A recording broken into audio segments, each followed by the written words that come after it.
What is an evidence preservation letter and why is it important in a personal injury case? So an evidence preservation letter is a letter that we send typically to the at-fault party or the company that they work for, demanding that they preserve and keep safe certain evidence that may be important for your case.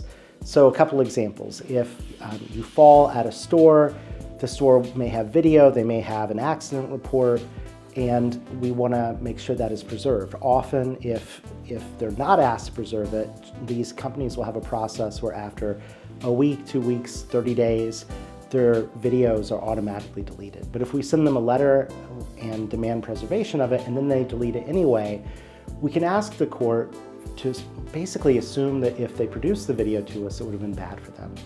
So it creates a burden on the defendant to make sure they save evidence that could be really vital for your case. There are a couple things to keep in mind I want to mention about preservation letters.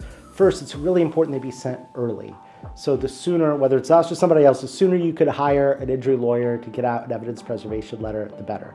Second, you want to make sure you send it in a way where you can prove you sent it and that they received it. So we typically send these by mail, certified mail, fax, and email, because we want to have the confirmation sheets by fax that the fax was received. We want the little green card to come back showing that they received the letter by certified mail. We want to be able to prove that we sent the letter and that they got the letter.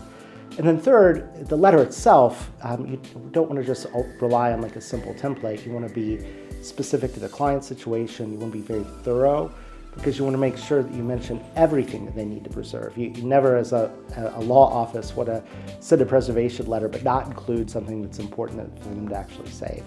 So for all these reasons, we encourage you, if you've been injured, to think about what evidence might need to be preserved and make sure that the law firm representing you sends out timely, thorough preservation letters and that they can verify that those letters are actually received.